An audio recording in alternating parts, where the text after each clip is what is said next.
salamat mga kapatid. So, manalangin po tayo while on our seat habang nakaupo po tayo. Dakila namin Diyos sa langit, marami pong salamat sa umaga na binigay niyo po sa amin. In everything, give thanks for this is your will, Lord. Pero kami po may mga worries at concerns regarding this monsoon rain po, na ingatan niyo po ang bawat isa sa amin, ang mga kapatiran, si Pastor, Ido, si Mindoro, at yung mga tao doon, sa mga kapatiran din doon. Pati dito po, at yung mga laban sa amin at yung mga tao, ingatan niyo po sa ganito ako. Tatawag po sa amin ito mga kasalan at pupulan sa inyo sa pangalan ni Jesus. Amen. Amen. Monsoon rain po ay nangyari po because of the mixture of reasons po, hindi po isa po yan dahilan na. According to the scientists of Ateneo de Manila University, hindi siya po ay halo-halo na po. May habagat eh. Kasi thousands of kilometers away, let's just say, nag-reunion yata sila. Nagtigupan. Umaga, tayo humanda sa kasubok. Dinadaan natin sa ganoon po. Pero, hindi po bago ito, mga kapatid. Nagkataon lang that scientists have recently, or meteorologists have recently developed the technology para makita lalo. Pero earthquake, hindi nila maano yung mga seismologists, hindi nila maprepredict yan. They can only see the pattern. Pero isang bagyo, meteorologist kita, may technology na naman. So, maraming salamat sa ating mga scientists sa pag-asa. So, yun po. Habang nakikita ko po, nag-observe, nagmamasid po ako habang nagbabiyahe ako sa punta dito. May binili po ako bago po sa church. Nakita ko po na sa kapatiran po talaga, ang local church setup ay hindi po dapat i-church. Ibig sabihin po kapag ang kapatiran ay may ganitong mga situation, dapat matuto tayo maging flexible. So, halimbawa kapag medyo hindi po pwede na maging corporate tayo pagdating sa approach, pagdating sa ganitong kahetsya ay para tayong mga immortal na pumupunta. Ang tawag ng mga kabata, yung mga immortal daw. Konting consideration po. Kasi po, even in the church, early church history, wala naman nagsasabi na okay, sa sandayan na po, doon tayo magtatagpo. Wala naman po sinabi sa history na ganitong oras magtatagpo kapag ang anino ay ganito na. Wala kasing pwede, sa sandayan. So dapat gano'n ng sandayan yung anino mo para magkita tayo. Wala pong gano'n. Ang sabi lang po, not forsaking the assembling of ourselves together. Siguro sasabihin, magkita tayo sa ganitong lugar o sa bahay. Nung araw, ang church po ay nasa bahay. It is only until around 700 AD na nagkaroon po ng mga established assembly na may building. So mga ganun po, 700 AD, but earlier than that. But the thing is, during the time of Apostle Paul, ay hindi po uso ang building na talagang doon tayo magkikita. Pupunta sa bahay ng kapatid at kung sino yung malaki ang bahay. Ito po yung pag-uusapan natin. Si Pilimon, hindi po siya sa karagatan. Iba po yun. Si Pilimon, iba po yun. O kay Limon po. So, Pilimon. Buksan po natin ang Bible natin sa Pilimon. Living seated. Kahit mandoto na po tayo. Sabi sa Bible, Paul, a prisoner of Jesus Christ, and Timothy, our brother, to Philemon, our dearly beloved and fellow laborer, and to our beloved Apphia and Archippus, our fellow soldier, and to the church in thy house, grace to you and peace from our Lord, from God our Father and the Lord Jesus Christ. So, si Philemon po ay isang kapatiran na mayaman. hindi po, yung yaman po, hindi ibig sabihin na mayaman, ang ibig sabihin po, malaki ang kanyang pwesto para makapanambahan. So meron pong siya yung kapatid na kung saan dinadakos yung church service sa kanila. Kaya po pagka sinabi na minsan hindi ko, I struggle with this every time they say that ang tao ang tutulong sa church. Ang church pa tutulong sa tao, tao tutulong sa church. Actually, use of it because the church is the assembly themselves. So, ibig sabihin, wala, ang kapatiran na to, tayo, wala dito, hindi to church. Di ba po? So, pag nagtipon-tipon sa bahay ni Brother Jerry, for example, nandun ang church. Ngayon, si Pastor Ido ay nakapag-baptize doon sa Mindoro. Church din po yun na affiliated sa atin. Kasi ang baptism yung galing dito to Pastor Ido. So yun po. So ganun po ang setup. The house church setup. Si Pilimon, yun po yung ano niya, may property siya na kaya maglagay mga kapatiran. May asawa siya na ang pangalan si Apia. At ang anak niya ay si Archipus. So dito yung makikita ang tawag sa kanila. And the church in thy house.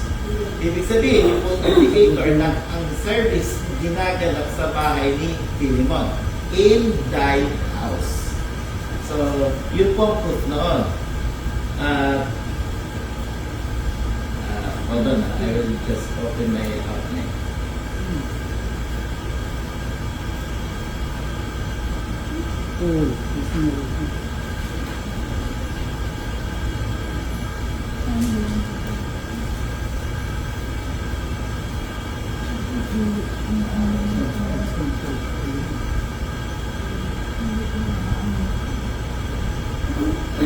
So, yun po muna, yun yung mga characters. So, si Timothy, so, si Paul ba ang nag-abot ng letter na to kay Pilimon? May character po tayo babagitin mamaya na kung saan siya po nag-abot. Hindi po si Paul. Alam naman po, nasa kulong na siya nito, ay naiabot niya yung letter. Anong ginawa niya? PDF.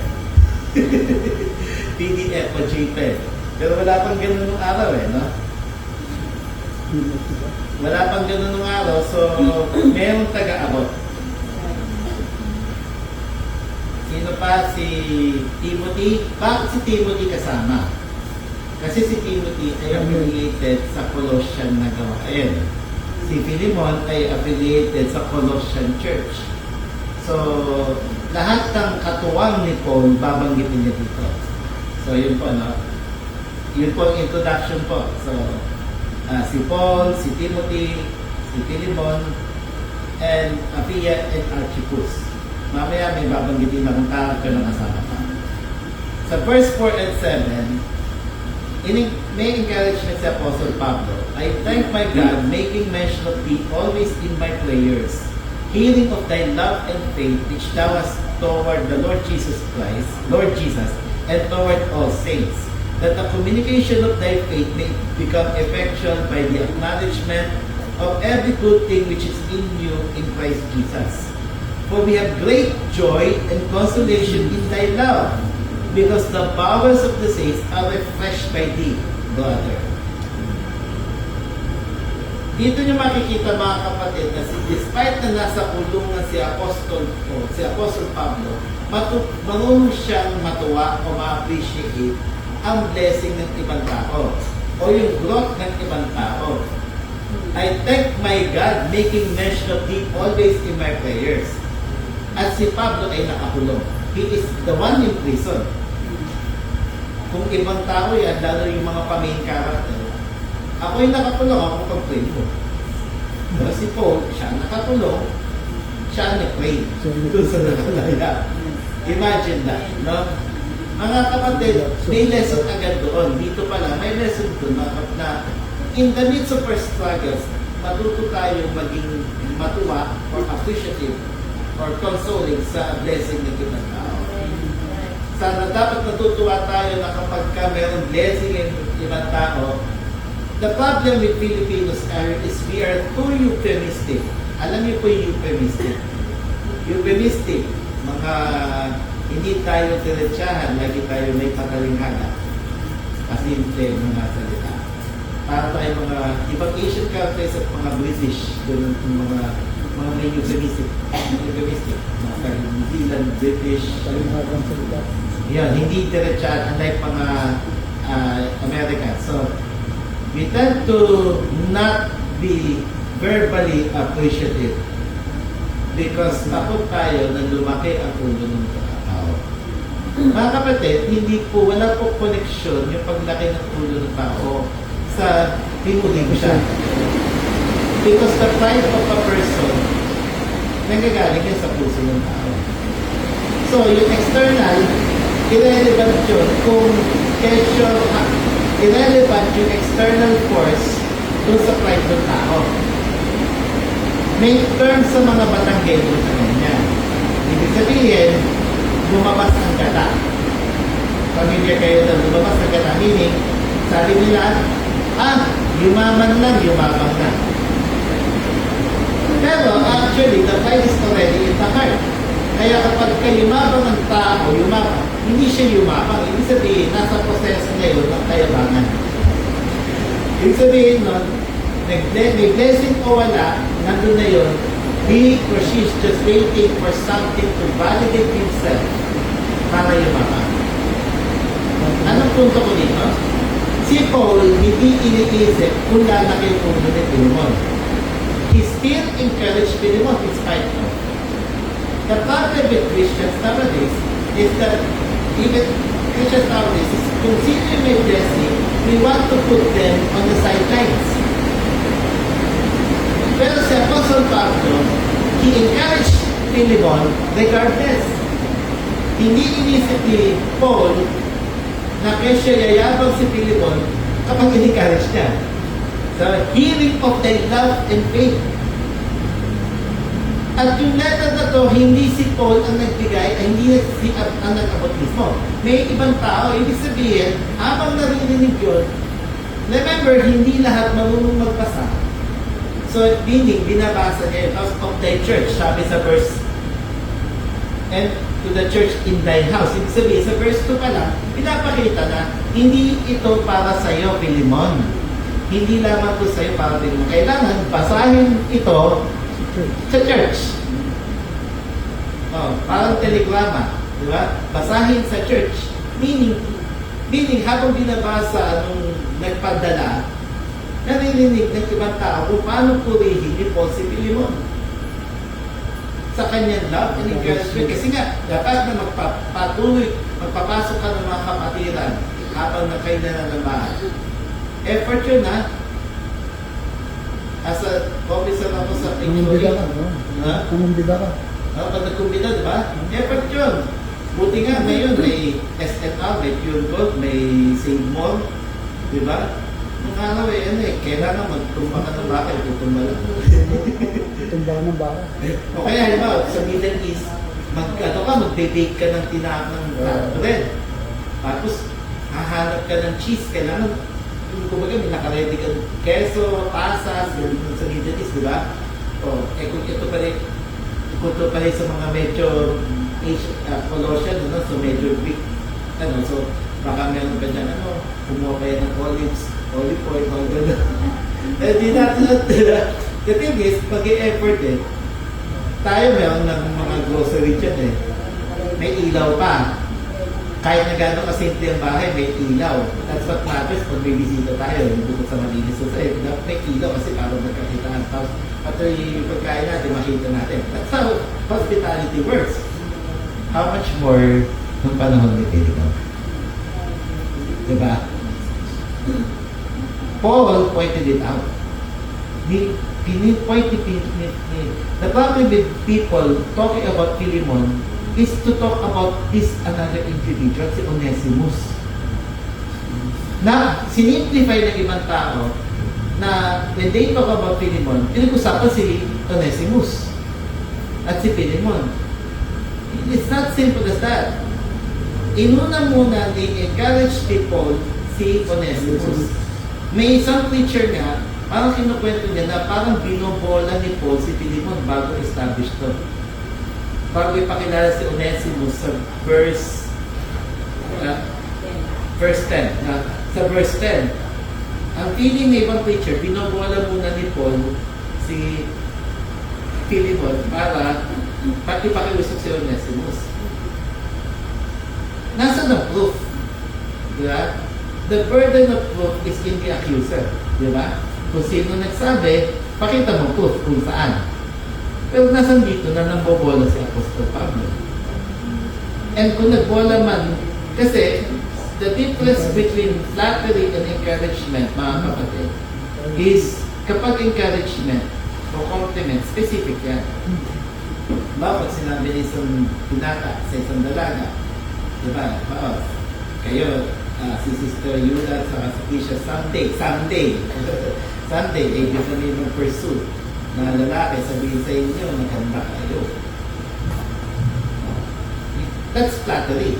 Kasi there's nothing specific about it.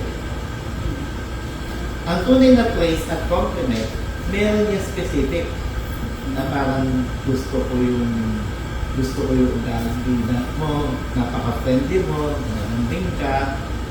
Kaya, diba, physical, magaling ka mag-terno ng damit. Pero gusto specific examples. Diba? Sa wife ko, diba, nung I really mentioned to her na I like the way she laughs kasi bumisnis si Sister Ami.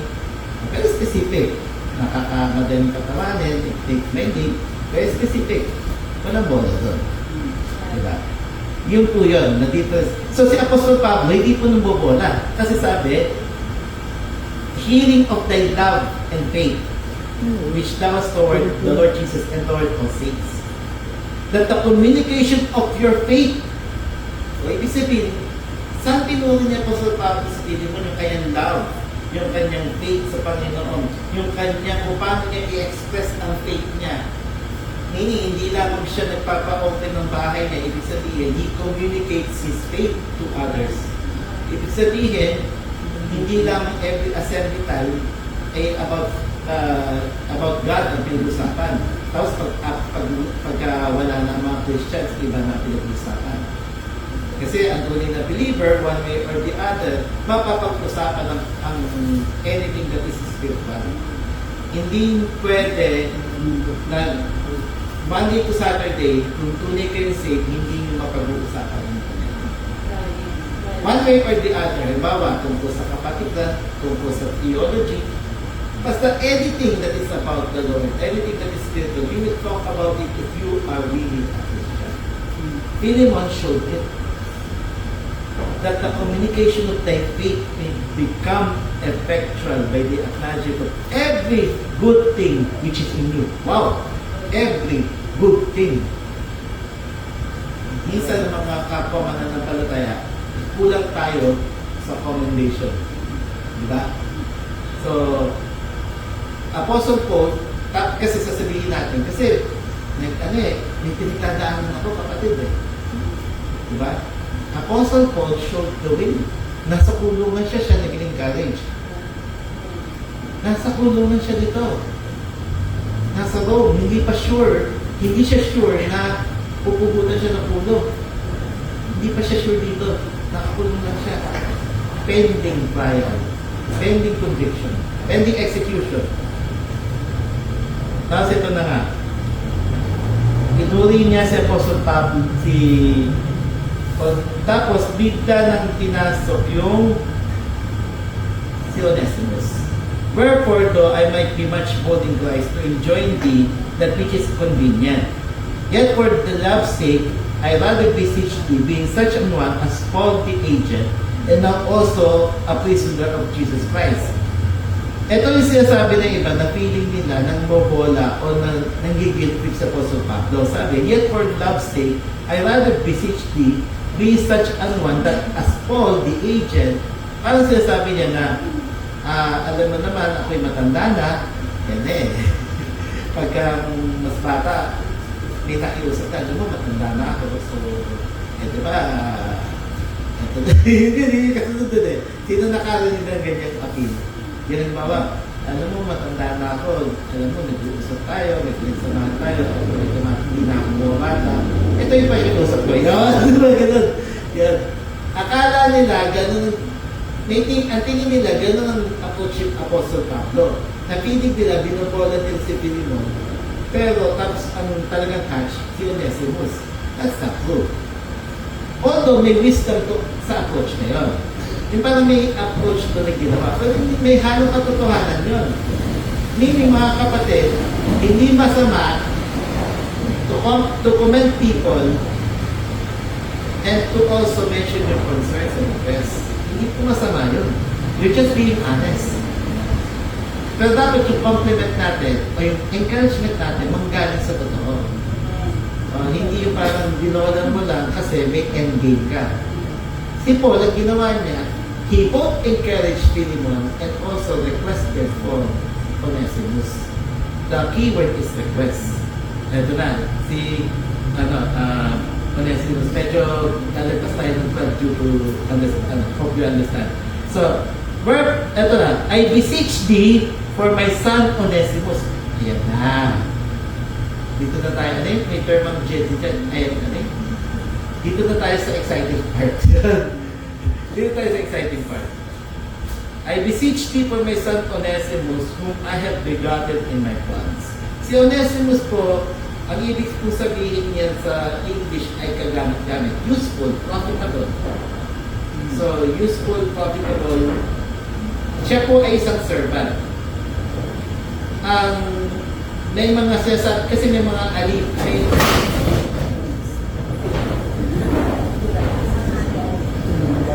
okay.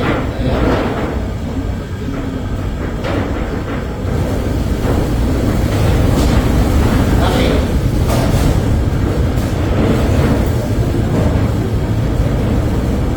Yun na yan. Dadaan na yan. Okay, so si Onesimus po ay kagamit-gamit na servant ng Panginoon. So,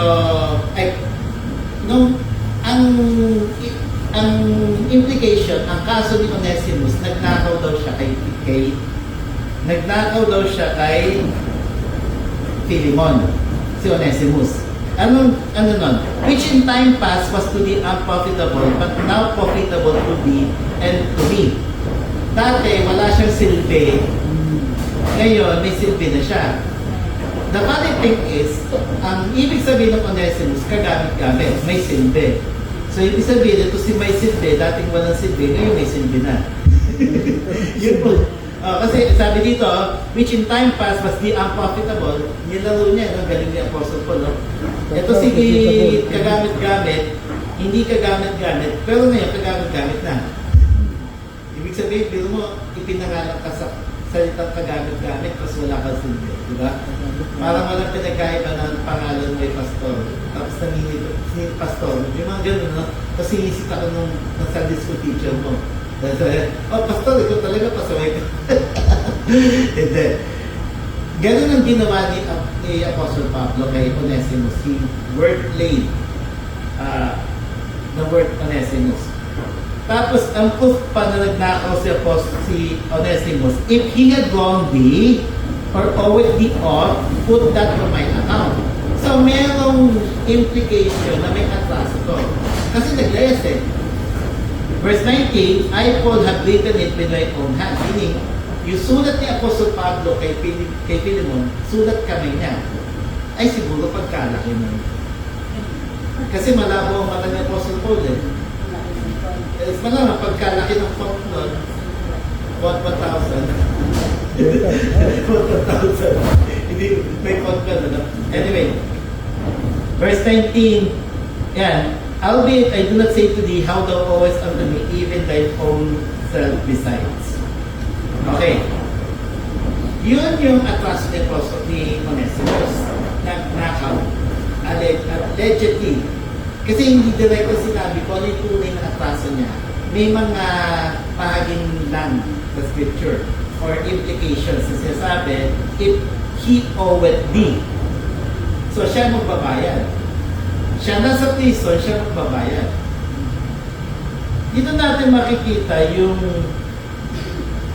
term na IBCHD. Sabi sa ni Apostle Pablo. Nasa kulungan siya. He was the one na nakikiusap. Pero sino ba nagtayo ng Colossian Church? Si Apostle Paul. So siya yung nagtayo, siya yung nag-share kay Pilimon, pero siya yung nakikiusap. Anong tawag doon? Humility. Si Apostle Paul has the humility. Na marunong siya makiusap. Kapag tayo tumanda bilang mananampalataya, isa sa mga tatandaan natin, kapag may bago sa mananampalataya, matuto tayong makiusap. Dapat manggaling sa atin is more of appeal than demand. Huwag natin gayahin ang mga local churches ngayon na sinasabi, ako ang pastor, touch not God's anointed. Well, alam nyo yung touch not God's anointed ay kay King Saul yun, sa hari ko yun. Hindi po applicable yun sa pastor, with all due respect. Kasi yung ginamit ni David yung touch not God's anointed, hindi prophet at touch not God's anointed, do like prophets no harm. He's referring to the time that he has the opportunity to kill Saul, pero hindi niya ginawa. So, yun yung specific situation eh. While it is true that the New Testament shows to the pastor and preachers double honor, is to double honor is to those who are preaching the gospel. Si Pastor Ido ba ay nag-preach yung gospel? Katunayan nga, nag-baptize sa Mindoro. So, applicable sa kanya yung double honor. Kasi nag-preach siya, tapos hindi siya, he's trying by God's grace na maging good testimony sa church. Sa kanya, applicable yung double honor. Diba? Yun. Ngayon, hindi ginamit ni Apostle Paul. Ako yun, Apostle ako Diba? Oh. Ito si Onesimus, tanggapin mo yan. Hindi, mamaya ka sa akin. Hindi, dinadaan ko sa exaggeration, pero hindi ginawa ni Paul yun. I beseech you. Servant leadership ni Apostle Paul. Servant character. Humility man. Tapos, eto pa, verse 15.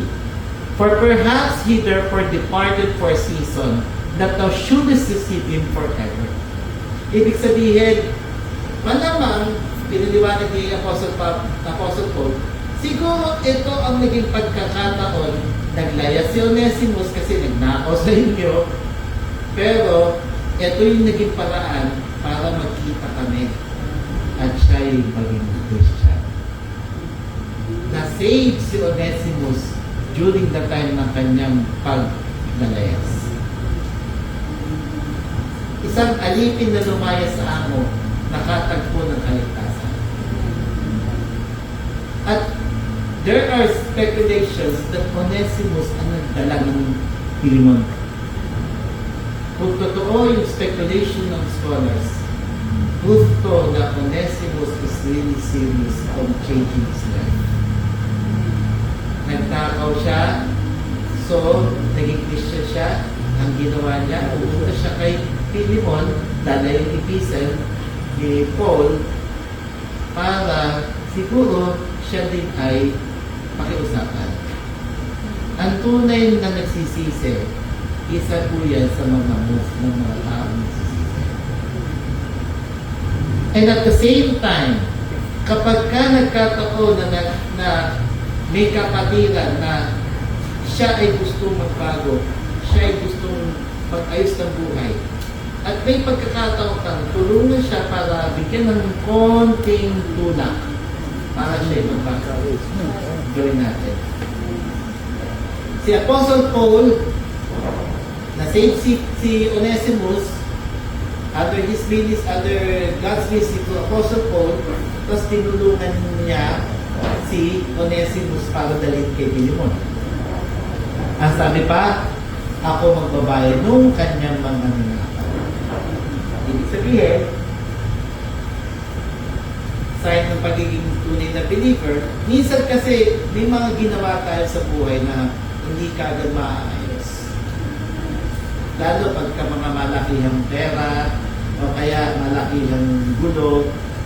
Pero kung may opportunity tayo na tulungan yung isang kapatid para mabawasan yung kanyang bigat to, tulungan natin. Yan yung one another sa Book of Colossians. Yan ang one another. Mahirap gawin yun.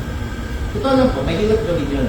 Kaya nga hindi tayo magre-rely sa akin. Biyaya mo Diyos. Magre-rely tayo sa grace. Amen.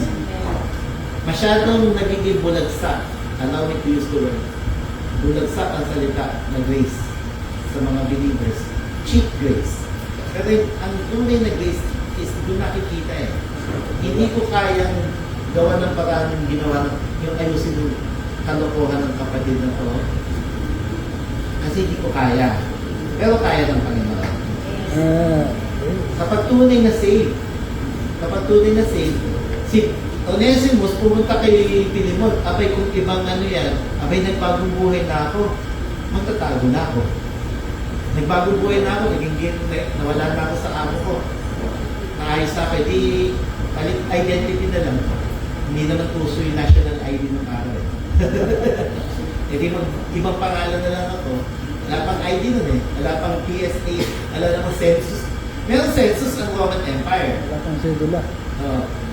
Ay, may census na actually. Di ba sabi that all the world should be taxed. Di ba? Kaya nagkamasi ano eh. Kaya nga, Kasi yeah, di ba? Ayun. So, ibig sabihin nun, nung nangyari yun, yung census. Anyway, the point is, pwedeng si Philemon, ay si Onesimus ay magtago na. Pero, dahil siya yung tunay naman na ng gusto niyang ayusin. Merong tinatawag na proof of repentance. Tayo mga mananampalataya, we can only take up Christian words for it. Huwag nating hihintay na, ang nasa ng proof of repentance mo. The scripture, the book of Colossians, didn't say that I will forgive you if you have a proof. No, sabi forgiving one another, forbearing one another. Sa book of Colossians yun. Kung may time kayo, basahin niyo po Colossians ng book yun. Forbearing.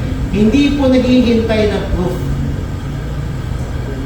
May mga ibang tao, kailangan may proof ka para i-forgive kita. You need, if the person is admitted of his mistakes, you take his word for it.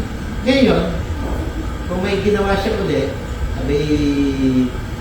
doon papasok yung disciplinary action. Pero sa point nito, sa context nito, si Onesimus, nagpakita siya eh. Tapos ito pa, sabi dito, verse 15, yan nga yung verse 15, opportunity na na-save si Onesimus.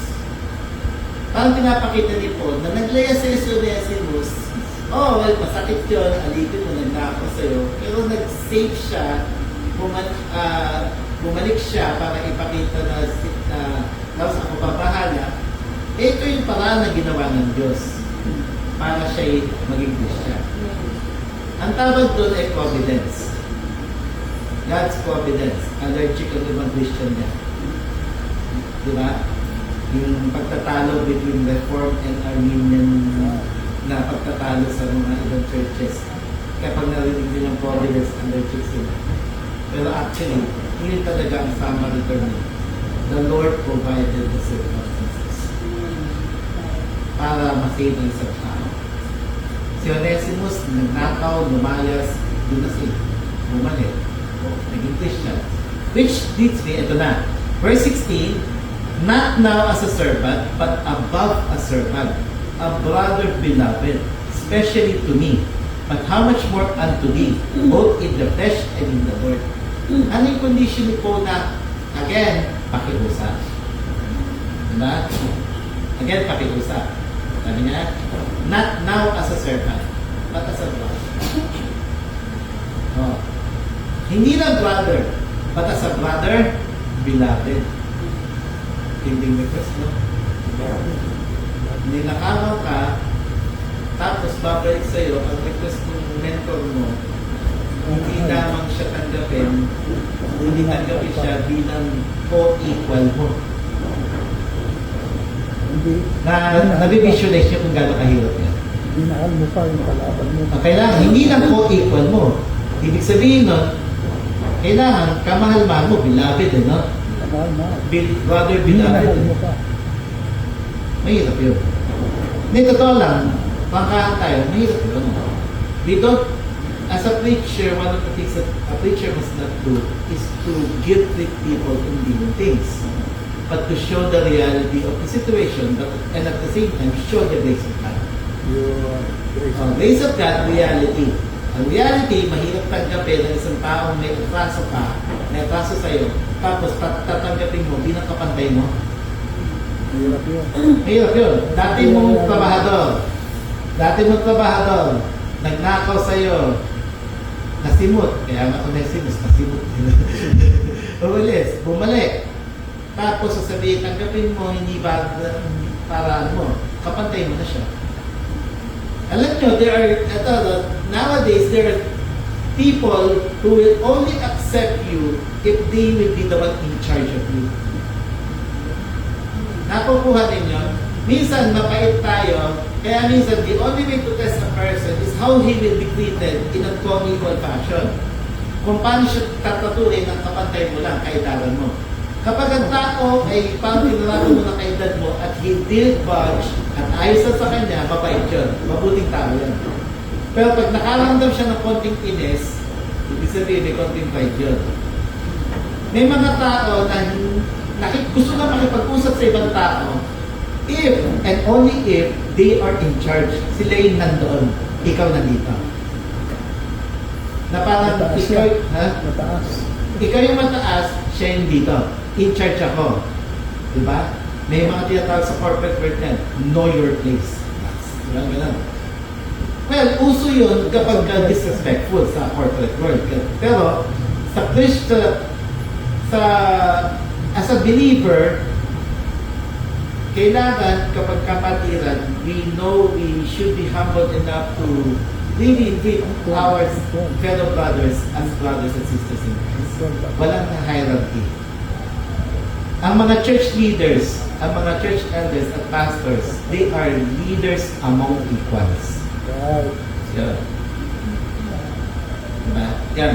Mahirap yun na si Pili mo sasabihin, gusto ko, I want to treat him as a, not just as a slave or servant, but as a brother, beloved.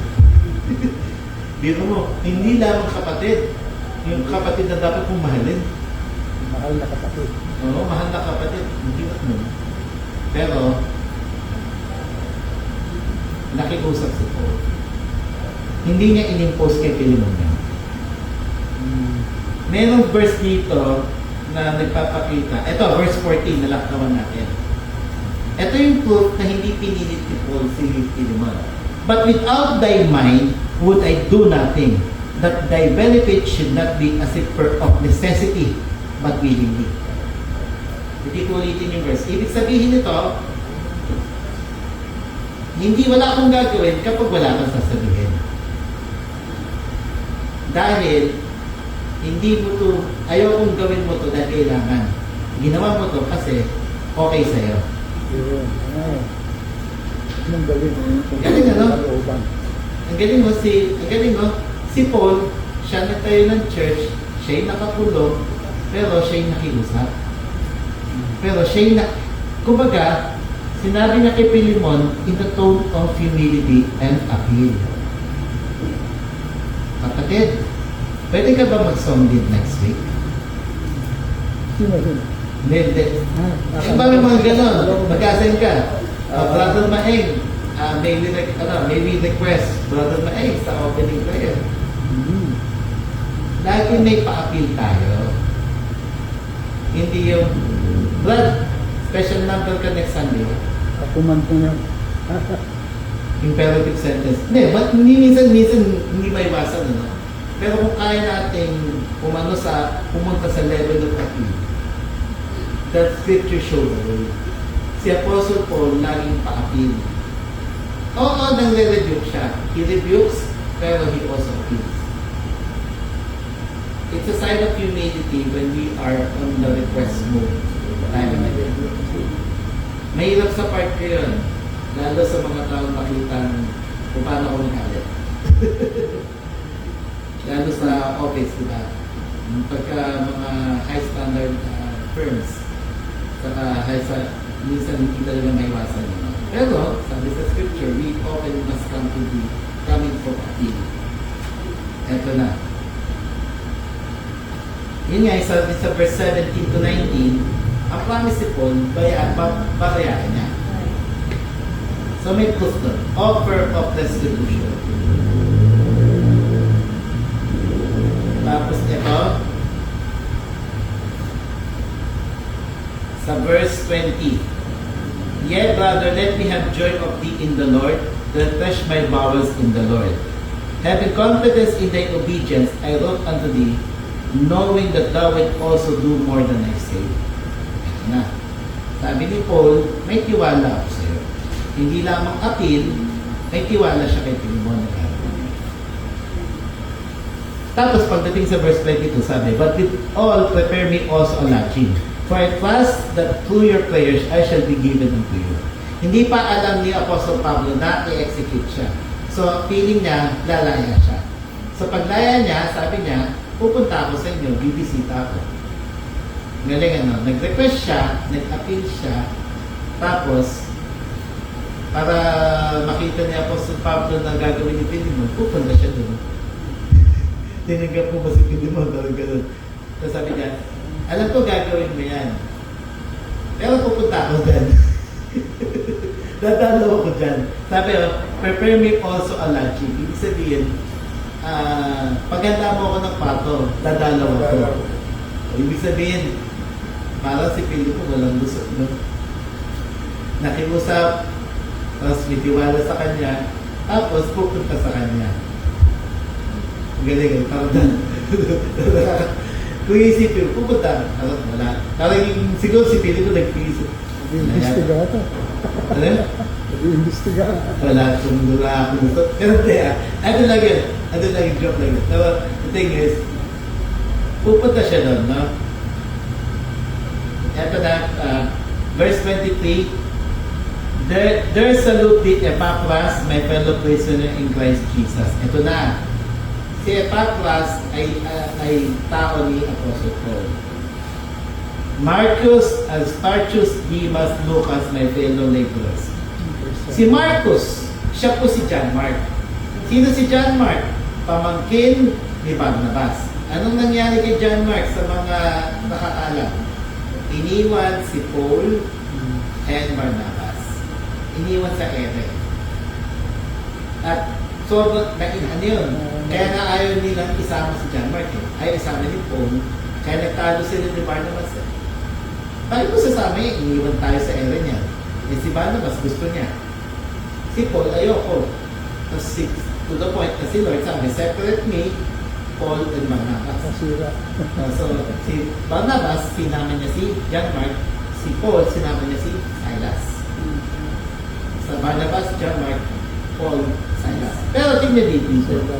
Marcus, Aristarchus, Demas, Lucas, my fellow laborers. Colossians 4:10. Apostle Paul is not coming only for appeal and humility. He also comes from applying his own word. Colossians 4:10. Aristarchus, my fellow prisoner, saluted you, and Marcus, sister son to Barnabas. Si John Mark nga. Touching whom ye received commandments, if he come unto you, receive him. Ano sabi? Receive him.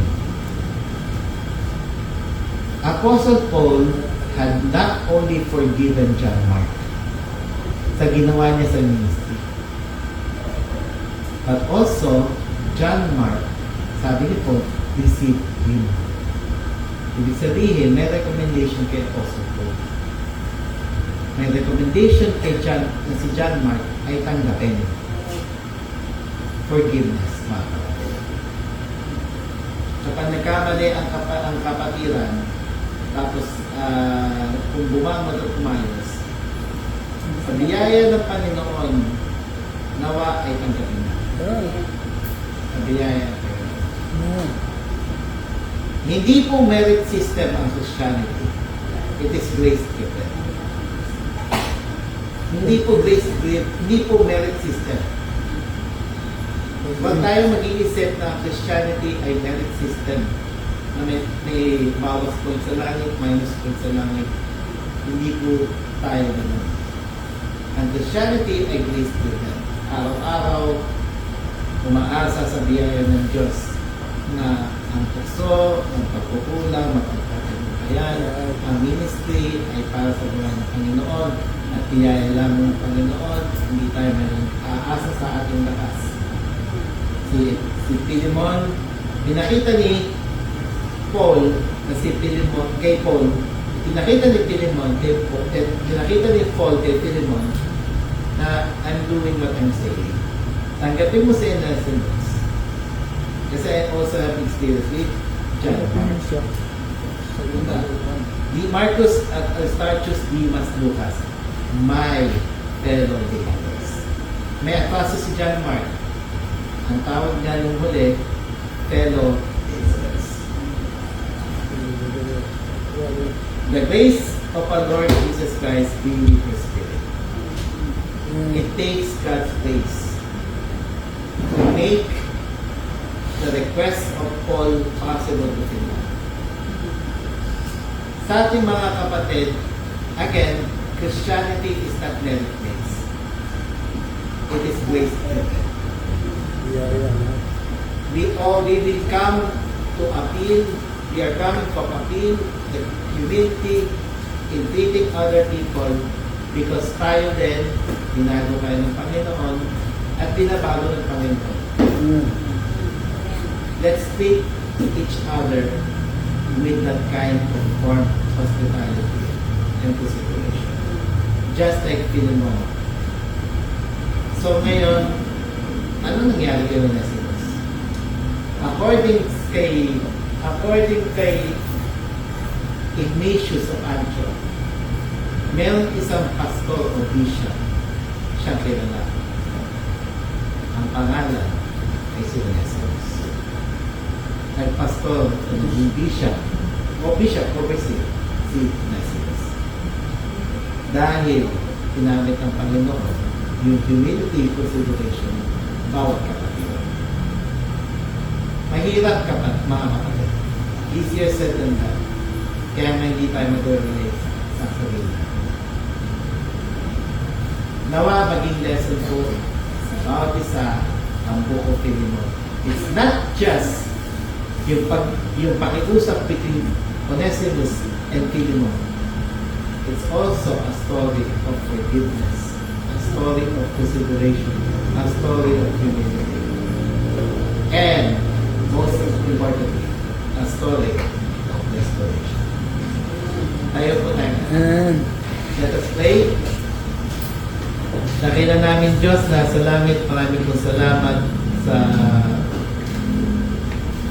pakikinig ng mga bisa. We went overtime a bit. Pero Lord, salamat po sa proteksyon na binibigay niyo sa mga bisa. Mahirap gawin yung pinapagawa niyo sa aming Panginoon to appeal, to request when we have the power to demand. Pero mahirap gawin, pero kailangan gusto niyo. Ikaw po appeal and humility. Lord, forgive our pride, forgive our short temper in dealing with other people. May you bless us with your loving kindness and protect us from this storm, literal and emotional. Forgive us for all our sins. This we pray in Christ's name.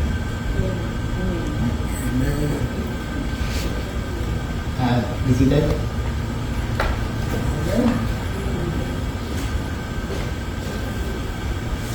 Amen. Purihin ng Panginoon.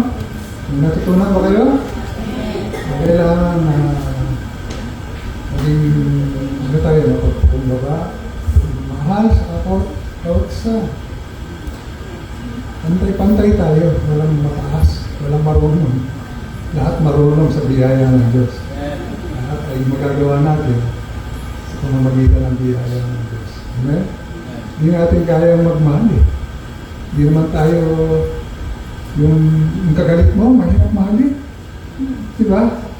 Marami lang pangyayari sa buhay ko yan. Pero sa biyaya ng Diyos, nakalimutan ko na yung galit. Pwede mong mahalin, lalo-lalo na kagaya ni Osimos.